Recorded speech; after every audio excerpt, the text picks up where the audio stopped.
Welcome to Aggie Land. You'll hear that quite a bit around here. That's because for us, being an Aggie is more than just where you go to school. It's about leadership, it's about traditions, it's about the Aggie spirit. Texas A&M offers you the best of both worlds. Not only are we a top-tier university, we're also a loyal network, almost 500,000 strong. We build leaders of character, we push the cutting edge, but we always honor and respect our heritage.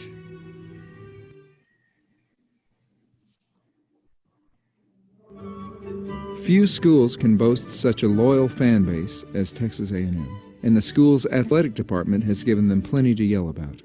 But the pride of Aggie Land is still the 12th man. In 1922, E. King Gill was pulled out of the crowd and asked to stand ready in case the battered Aggie team needed him to play. Although he never entered the game, he suited up and waited for the call. Today, students stand for every football game to demonstrate that same readiness. Both at home and far away, the athletes who represent Texas A&M are never alone. Texas A&M has a number of nuances that become quickly apparent to visitors. Aggies get to kiss their dates after the team scores, and they don't have cheers. Instead, Aggies yell.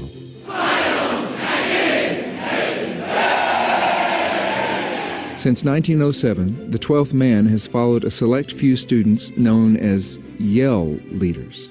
Legend has it that during a particularly dismal showing on the football field, a group of cadets put on the janitor's white coveralls and began to tell jokes and entertain the crowd. The tradition stuck. Today, the Yell Leaders are elected by the student body to direct the 12th man at dozens of functions, including the legendary Midnight Yell.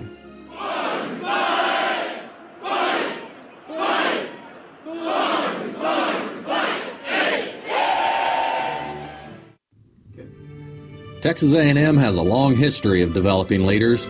Perhaps nowhere is this more visible than in the Corps of Cadets. For almost 9 decades, every student at Texas A&M was a cadet.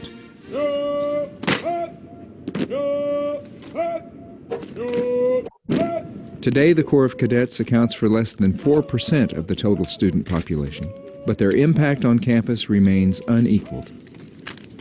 Known as the Keepers of the Spirit, the Corps is at the heart of Texas A&M's strength of tradition and drive for excellence. The Corps is about providing young men and women the opportunity to develop their leadership capacity. The Corps' first, last, and always is about leadership development. And we're in the business of developing young men and women into leaders of character. And that's what it's about. The Corps' leadership training program has been refined for over 130 years. For cadets, the process of learning to be leaders starts with learning to be followers. Fish have few privileges. The training is challenging both physically and mentally, but the process teaches students to overcome obstacles and stick together. By the end of their freshman year, cadets feel a sense of belonging and have built bonds with one another that last a lifetime. As sophomores and juniors, these same students teach these same lessons to the next generation, and by their senior year, members of the Texas A&M Corps of Cadets possess the strength and confidence of a leader.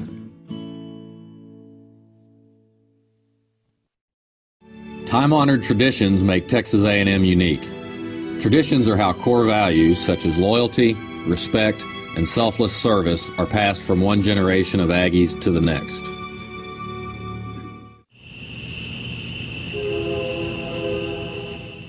Two of Texas A&M's traditions set it apart from all other schools: silver taps and muster.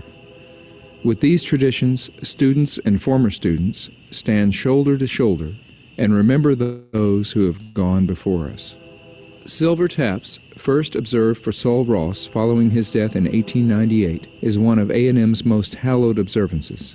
On the first Tuesday of each month, Aggies gather to remember students who have died. People get accordingly quiet and they wait for it to all come together. And then you hear the commander barking the volley commands. And then this special arrangement of silver taps is played that kind of seems to come from just sort of this ethereal place. But it's hard to keep a dry eye at that point. 9 times out of 10, you don't know that individual other than the fact that they're an extension of our Aggie family.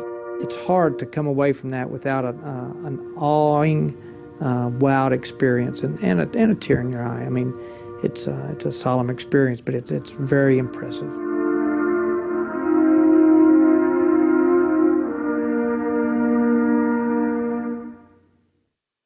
Another solemn tradition close to the heart of Aggies is the annual muster observance. Started by Sol Ross as a day to remember Texans' sacrifice at San Jacinto, Aggie Muster is held each year on April 21st and has become a day to celebrate the Aggie spirit and remember those Aggies who died in the last year. Anywhere in the world where 2 or more Aggies are able, students and former students gather together to celebrate friendships and answer a simple "here" for the absent. The loyalty of Aggies and the strength of the spirit was displayed for all the world to see during the numerous muster ceremonies during World War II. Perhaps the most famous muster occurred in 1946, when Aggies returned to the fallen island of Corregidor. So our purpose in going in there was to rededicate the island and remember our fallen comrades. And it was a very emotional muster because we felt that we were reclaiming that island for our fallen Aggie friends. It was tough.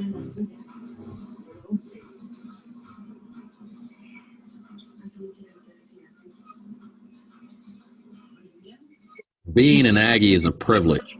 It is an unshakable lifelong bond that only gets stronger with time. If Texas A&M is right for you, you'll get more than just an education. You'll forever be a part of something bigger than yourself.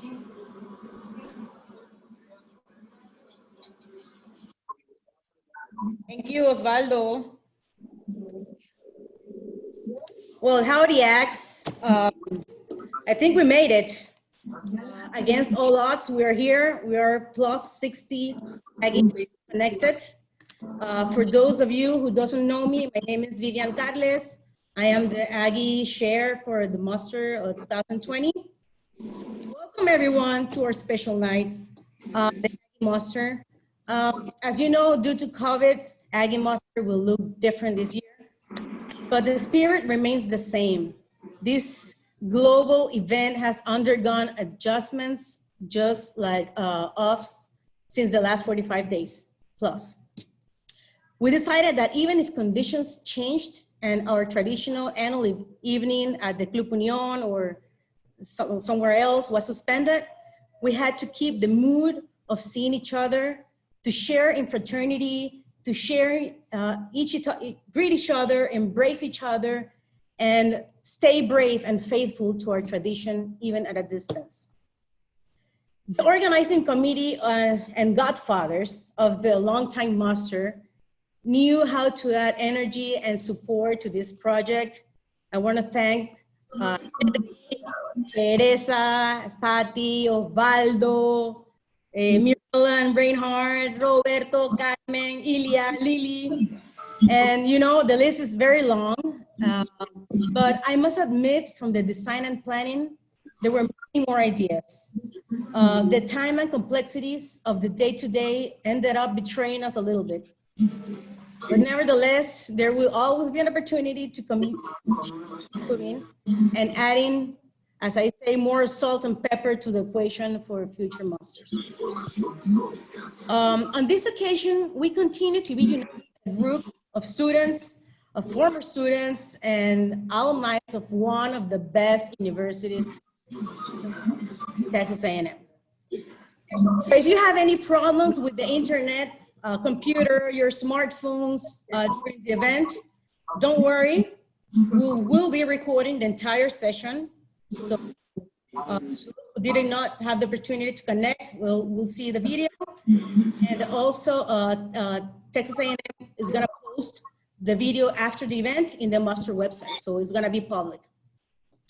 And of course, today we have an extremely interesting representation with Aggies from all over the country. We have people from Santiago, Chiriquí, and we have people from the USA.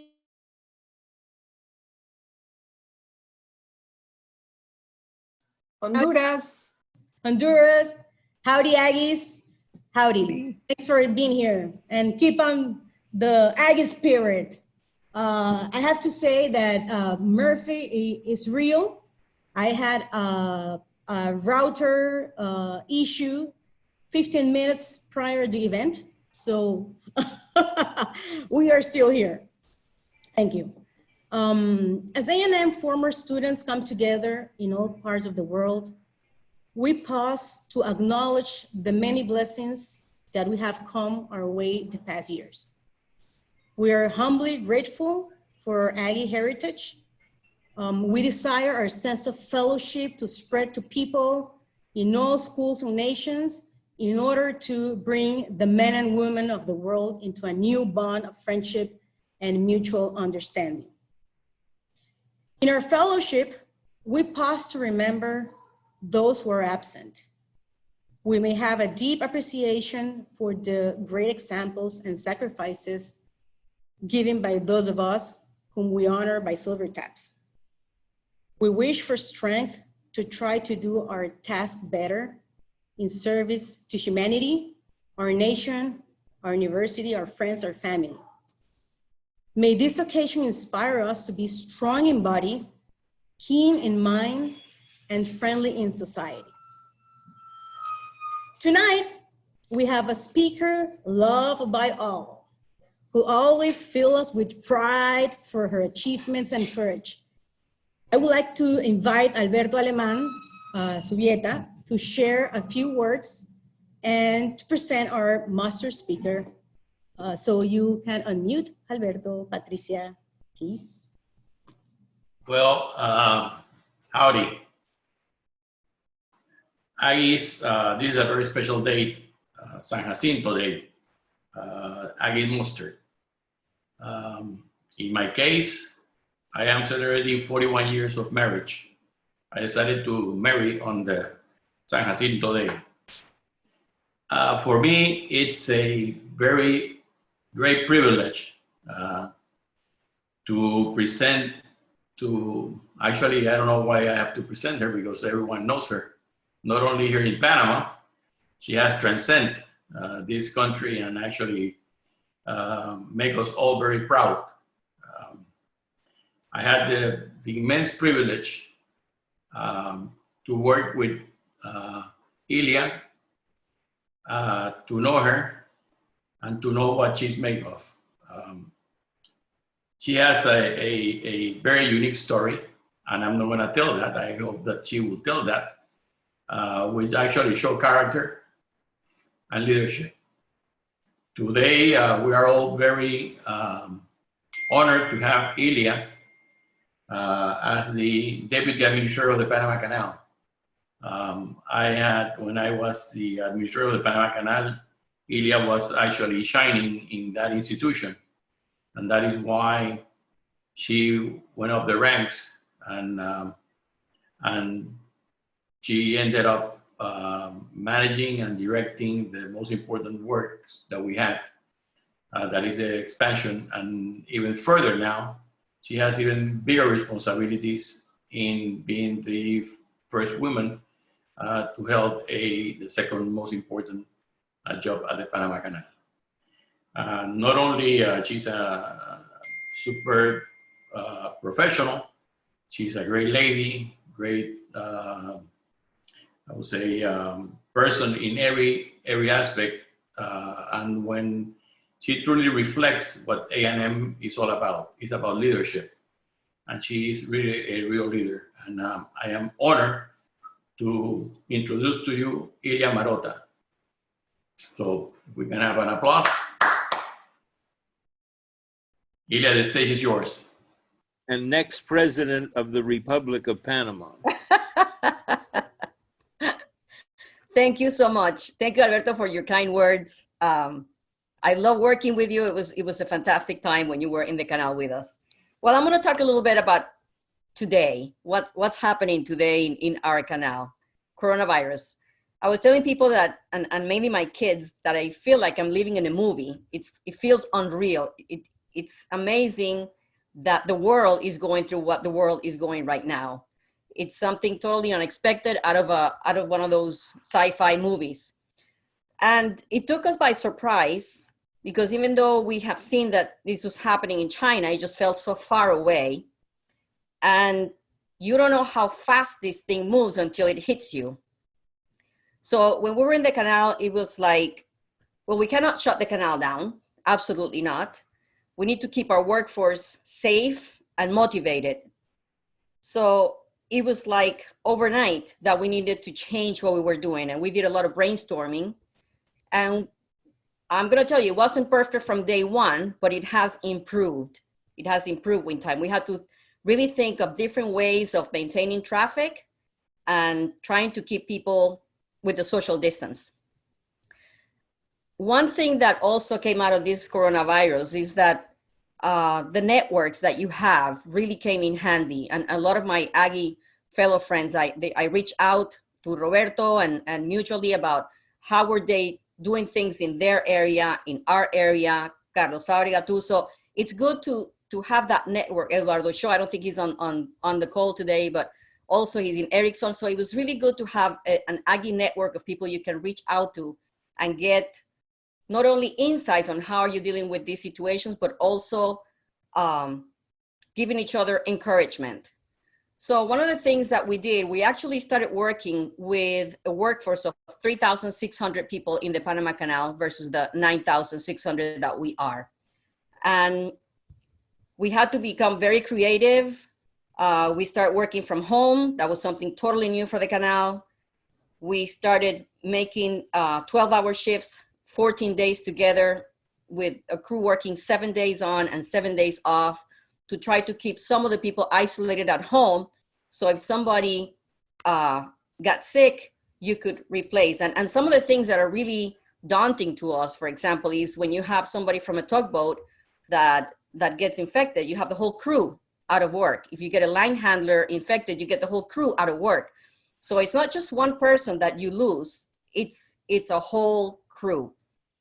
So the first thing we did is we said, okay, well, all the maintenance we'll put away, we'll postpone until later. All of the dredging works that we were doing, they'll be postponed until later. So we just focused on the critical thing. What do we need to put ships through?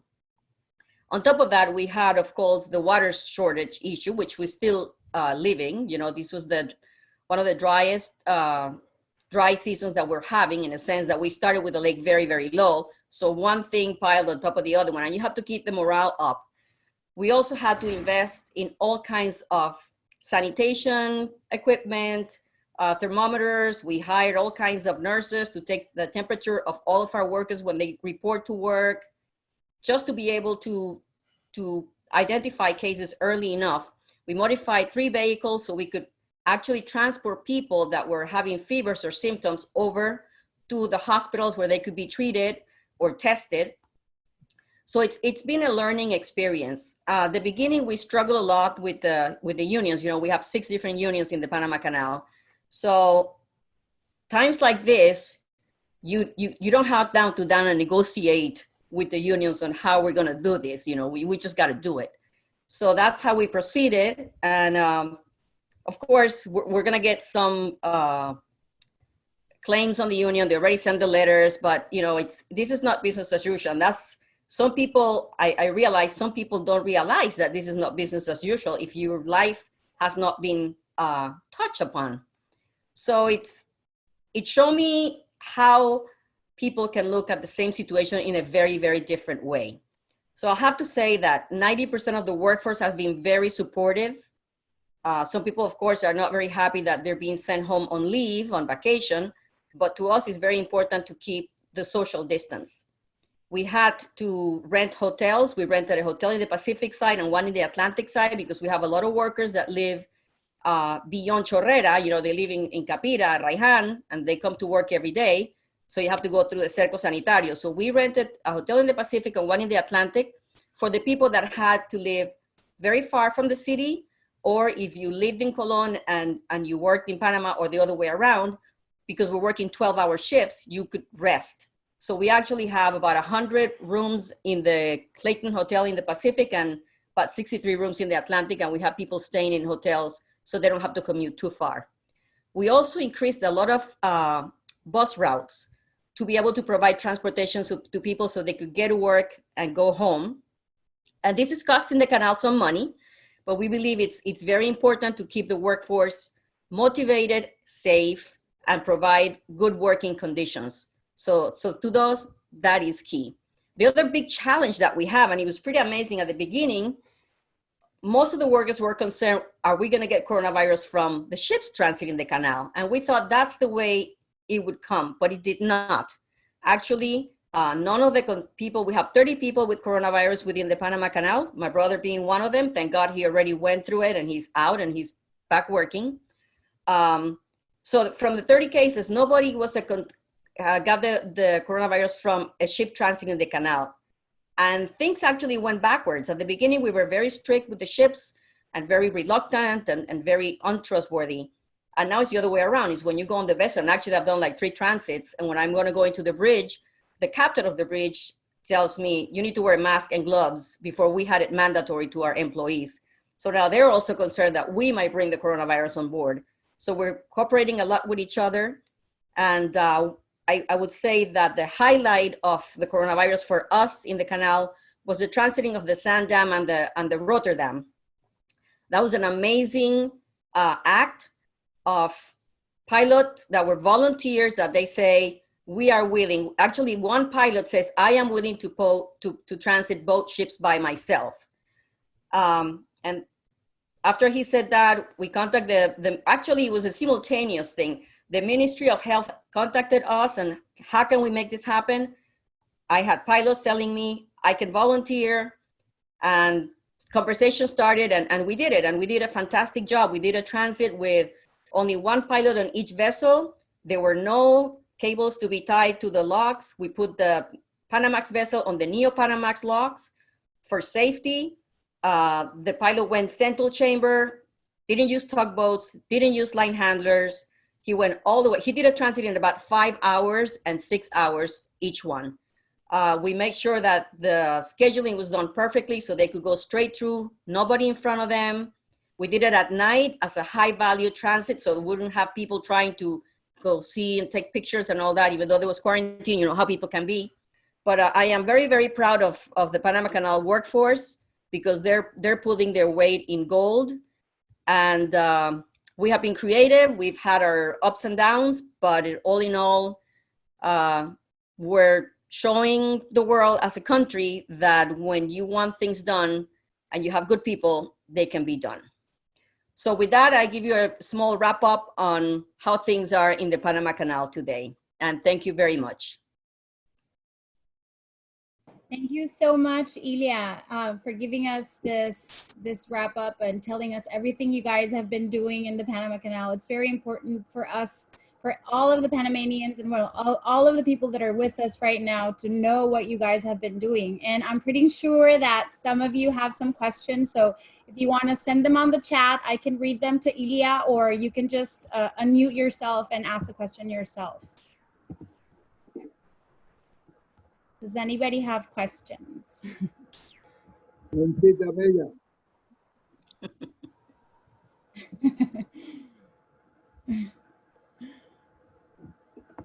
Mr. Chago.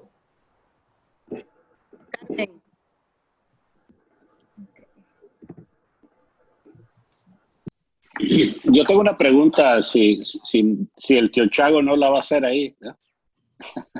Dale, Alberto. Ilia, qué gusto oírte, qué gusto orgullo ajeno del tremendo esfuerzo que estás haciendo ahí. Somos de la misma generación de INM, así es que cada vez que veo el gran trabajo que hiciste, que haces, perdón, me enorgullece tremendamente de haber estado en INM contigo. La pregunta es, digo, es excelente cómo están cubriendo la parte técnica, ¿no? Del canal. Me parece que es un trabajo maravilloso. Me preocupa un poco la parte emocional, ¿verdad? O sea, la gente que tal vez tiene vive con sus papás y están en riesgo, y tener que ir a trabajar y regresar, y la ansiedad que todo esto está causando, todo el tema de resiliencia. ¿Qué están haciendo al respecto de eso? ¿Y cómo podemos ayudar? Pues, como tú sabes, yo estoy en el tema de coaching y cualquier cosa que se pueda ayudar ahí, nos avisa solamente. Perfecto. Tenemos una línea telefónica de asistencia. Tenemos a varios psicólogos que están contestando teléfonos y atendiendo personas que lo necesiten. El trabajar los turnos de los 14 días, 12 horas, es voluntario. It's not mandatory.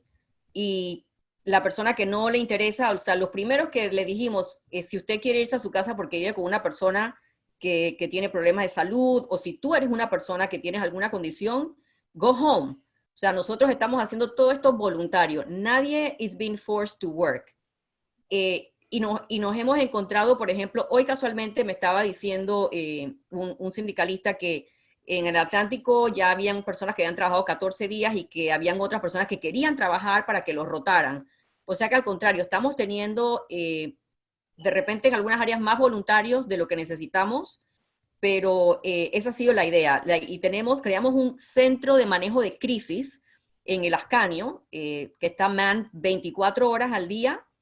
Hay como unas 7 personas en cada turno y contestan todas las preguntas que uno quiera, salvoconductos, turnos, transporte. Ellos son los que tienen los 3 carros especiales para que si alguien tiene fiebre, y go pick them up y los mandan a Mar del Sur o al lugar donde ellos haya que llevarlos. Yo personalmente, de las 30 personas que están infectadas, como 20 son de operaciones, que es mi área, y yo he mantenido contacto con ellos por WhatsApp o telefónicamente a ver cómo están progresando. En un momento tuvimos a 6 personas en intensivos, ahora mismo nada más tenemos a 3. O sea que ese contacto es importante. Creamos un chat también con los representantes sindicales para que nos ayudaran a diseminar información a la fuerza laboral, porque es importante que todo el mundo esté muy informado de lo que está pasando. Así que tratamos de mantener ese contacto lo más cercano posible. Ilia, ¿cómo están los niveles de agua en los lagos? ¿Cómo van los calados de los barcos? ¿Está afectando en algo todavía al final del verano? Bueno, empezamos con el nivel bien bajo y nosotros creamos una manera de nada más transitar 32, hacer 32 esclusajes diarios que se puede convertir en 33 o 34 buques. Hubo un momento que la cola de espera estaba tan larga, estábamos como en 114 buques, que tuvimos que subir a 36 buques diarios. Nosotros en el canal pasamos entre 36 y 38 buques diarios, o sea que sí estamos impactando un poquito el comercio, pero es para poder mantener el nivel del lago lo más alto posible. Hicimos también algo innovador, que era llenar las esclusas Panamax con lo que se llama crossfield, que movíamos el agua de una esclusa a la otra, y así nos pusimos un target de ahorrar 6 esclusajes diarios every day.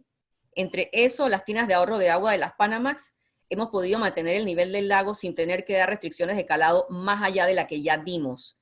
Empezamos en 45.5 pies de calado y tuvimos que bajar a 45. Con unas pequeñas lluvias que tuvimos hace poco, pudimos mantener el calado y no tuvimos que bajar a 44 pies, que hubiera sido the next step. Así que, considerando cómo empezamos, we're doing okay. Todavía tenemos una cola de 70 buques diarios. We're really surprised, porque we would have expected que la recesión económica would have hit us sooner. Yo creo que it's going to hit us in May, pero por ahora todavía tenemos high arrivals for the time of the year.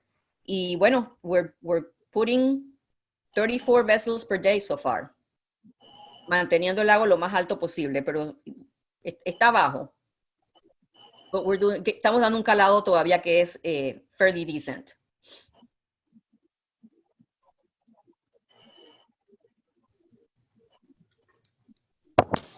Ilia, Eduardo Show por acá.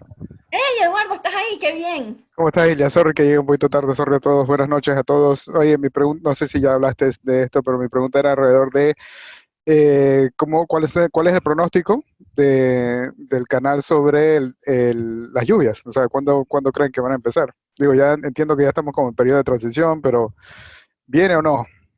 Bueno, según Daniel Muchet, viene, normally en mayo debe estar empezando las lluvias and we should have a regular year.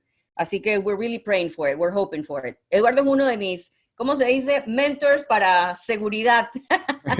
Whenever I need something, I reach out to Eduardo. Gracias, Eduardo. No hay problema, no hay problema.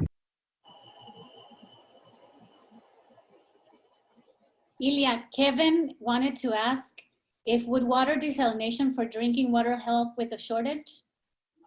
It's not significant, the amount that we would need to do. I mean, when you compare the consumption of fresh water to the consumption of transits, I mean, yes, fresh water represents about 6 to 8 transits per day. When you think of it, it's a lot. But a lot of that, it's not just drinking water, it's waste through the broken system, distribution system. So I think a quicker, cheaper, faster fix is to fix the distribution system. So the 40% that we get wasted, it's saved up, and it's a lot cheaper than desalination of water. We are studying desalination, but it's very expensive for the amounts that we need right now, but it's on the pipeline for future projects if needed. We are looking at several big projects to guarantee water storage and water availability within the watershed.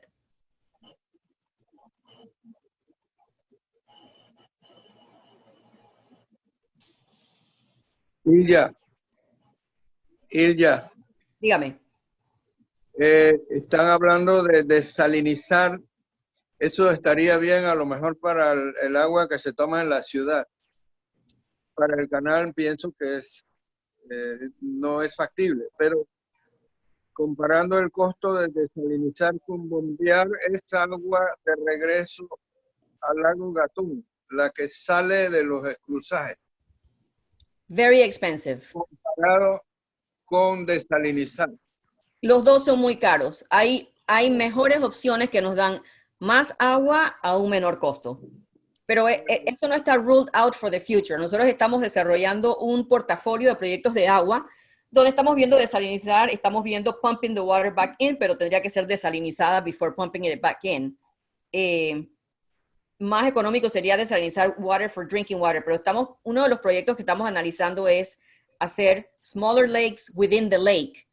Y eso lo que te permite es tener unos dams donde tú puedes subir el nivel del lago más alto en áreas que are still Panama Canal Watershed Patrimony for storage when you have a lot of rainy season, porque muchas veces nosotros tenemos que spill water because we don't have storage capacity, cuando es un buen año. Entonces, eso es más efectivo. Y la otra cosa que eso hace, the way we're thinking about doing the dams, it isolates the water intakes for drinking water. Entonces, los flushes to keep the water quality se reducen. Entonces, it's a win-win. You store more water and you kind of protect the water intakes from saltwater intrusion. Muy bien. Gracias. De nada. Muy bien, yo creo que después de este round de feedback, yo me anoté un par de cositas aquí interesantes, pues, tipo bullets, ¿no? Leadership, Ilya, yo creo que es clave no solamente para lo que tú proyectas, sino para tu rol. Creo que comunicación abierta, aquí no hay una sola parte involucrada y, digamos, afectada en general. Hay demasiada gente, demasiados ecosistemas, dentro del ecosistema más bien. Yo diría strength in numbers, ¿no? Y cambié a español un poquito, bueno, nos damos, esto es un family, homemade English. Así que aquí podemos switch. Esto, strength in numbers, porque los aprendizajes y las lecciones son para compartirlas y para entender de que necesitas las fortalezas de todos para tener un buen resultado. Así que esto, thank you, Ilya, esto como siempre, thank you. A la orden, siempre. Yeah, thank you, thank you. All right, we continue. Do you want to hear a short story, Ilya? A surprise I got last week? Sure. My grandfather came to Panama in 1910. He was awarded the Roosevelt Medal. You know what the Roosevelt Medal is? Yes. I am a descendant of a Roosevelt Medal holder. Congratulations. Well, an uncle of mine had the medal. I didn't know anything about it. My cousin, who I haven't spoke to in years, called me last week and told me that she was sending me my grandfather's Roosevelt Medal. Wow. I get it. I'll show it to you guys. Very special. Great, great. We celebrate, Kevin. Well, our next point tonight leads us to start the roll call. You know, the most important part of the ceremony and the true meaning of the Aggie Monster. So Patty, in addition to being the host of the Zoom, she's gonna do the honor of directing the roll call. So let's do it. Howdy, fellow Ags. And please, the ones that are going to answer here for those Aggies that have gone before us, please unmute yourself. A little candle. If you have it, awesome. You can, I'll pass the virtual flame onto everyone. And if not, it's okay. Okay. Mr. Vicente Shields, class of 75. Here. Mr. David Edwards, class of 1994.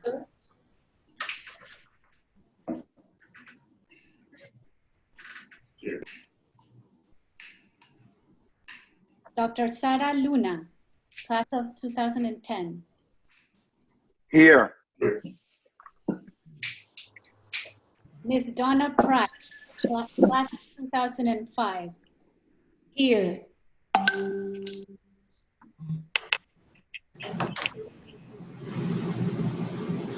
Howard Griffin, class of 70. Here. Mr. Robert Devine, class of 65.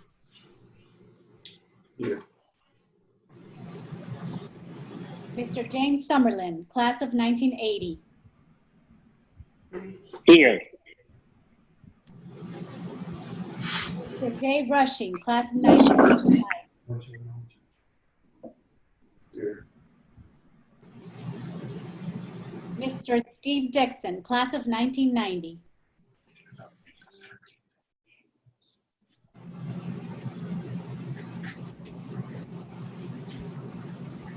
Here. Mr. Derek Griffith, class of 1995. Here.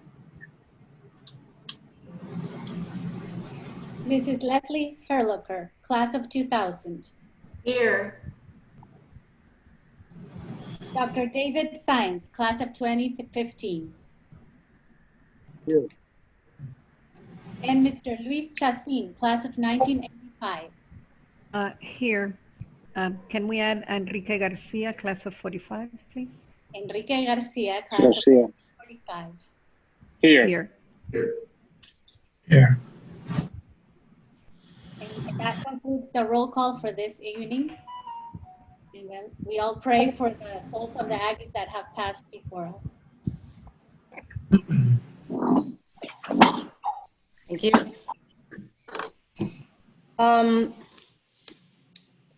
The initiative to do something different for the country and the communities has been latent through the WhatsApp chats and all the discussions we have as an association.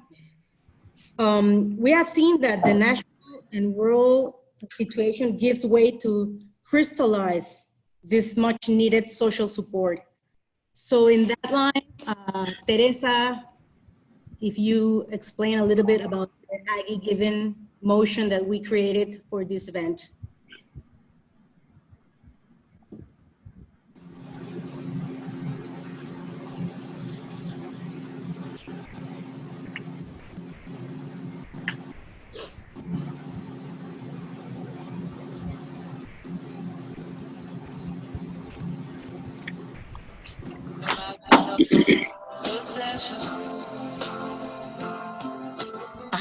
crisis sanitaria por COVID-19, el Banco de Alimentos apoyaba a más de 30.000 personas en situación de vulnerabilidad. En momentos como estos, ayudar importa más que nunca. Con 50 balboas puedes ayudarnos a alimentar a una persona por un mes. Ayúdanos. Es muy fácil. Dona a través de la cuenta de Aggie, Yapi o tarjeta de crédito en nuestra página web. Alimenta una vida. Apoya al Banco de Alimentos Panamá y a la Cámara Panameña de Desarrollo. Howdy. La Cámara Panameña de Desarrollo Social, capaz de eso, es una red de ONGs que cuenta con 41, disculpen mi voz que hablo con mis estudiantes todo el día y ya me estoy quedando sin voz, con 41 miembros. Con la recaudación de fondos apoyan a 180 organizaciones comunitarias.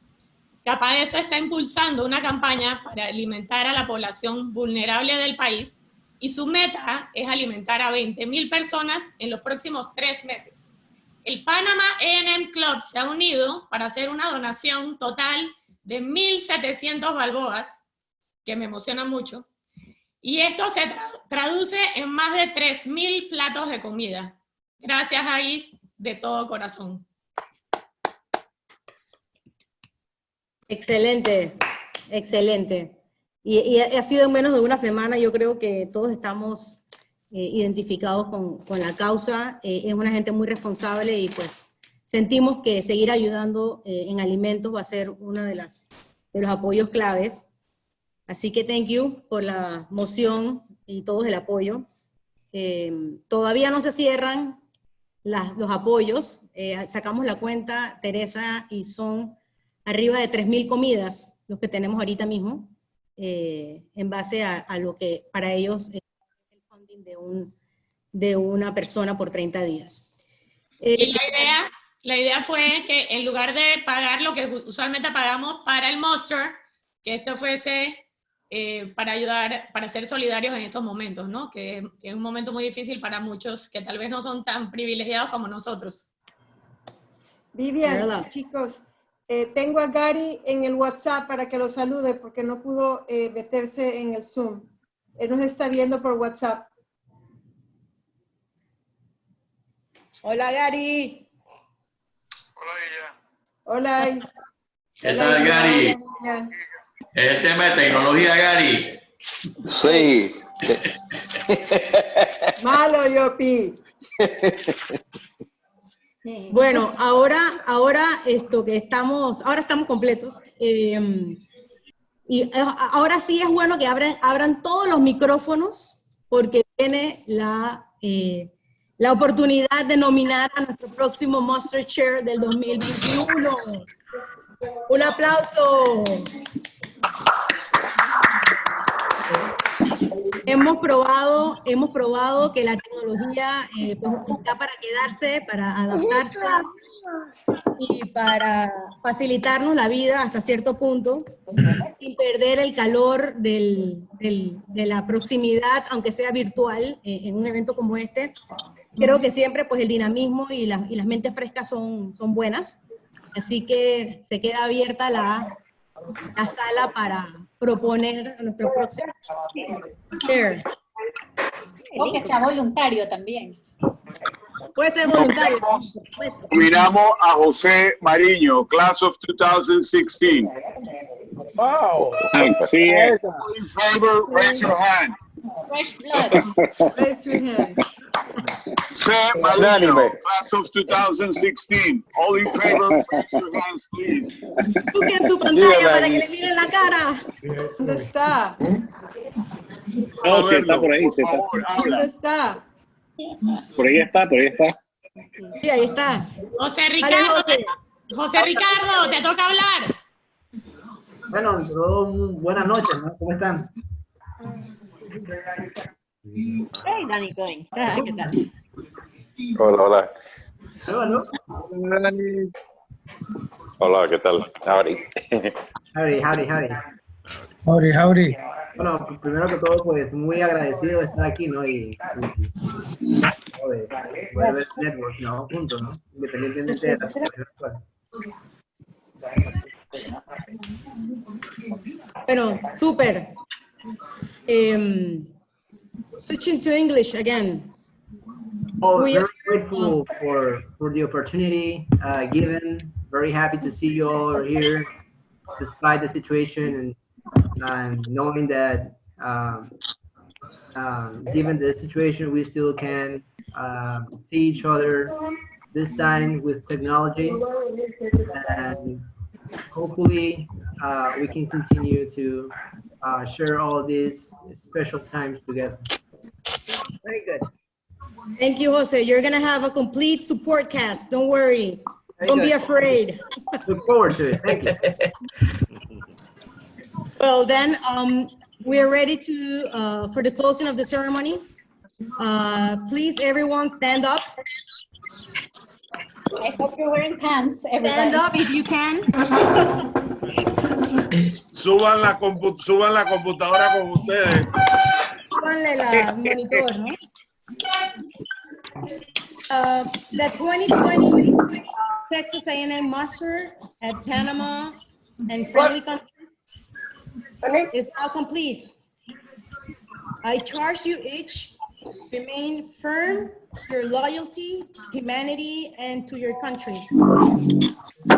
Warm in your hearts, your affection for each other, for your alma mater.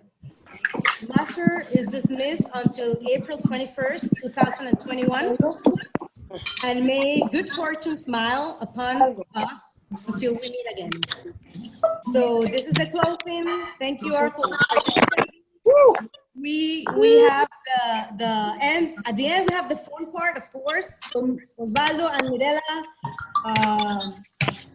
the video that we have for the Aggies.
Gracias a todos por participar de este live event.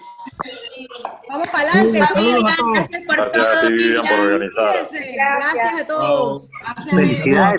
Felicidades a todos desde Guatemala. Los saluda Roberto Monterroso. Gracias, chao. Gracias por la invitación. Saludos. Buen provecho, Roberto. Saludos desde Honduras. Saludos desde Honduras. Astrid.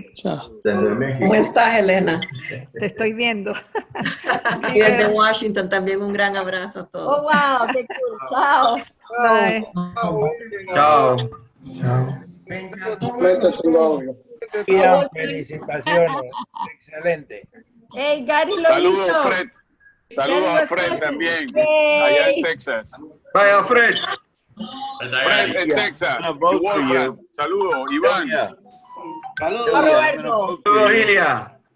Chao. Good to see Roberto, nos everybody. vemos. Chao, Alfredo. Tom. Con algo de audio. Take care. ¿Qué pasó? Gracias, Ilia. Gracias, Bien, Ilia. Alberto. A la orden siempre. Gusto verte, Roberto. Saludos, Alberto. Carlitos. Saludos. Iván. Miguel. Hey, Miguel Magis. Good to see you, Mark. Good to see you, guys. See you, Kevin. Mireya. Saluden a Gary que está aquí. ¿Dónde está? Presente. Miguel. Hola, hola. Hey, Dani.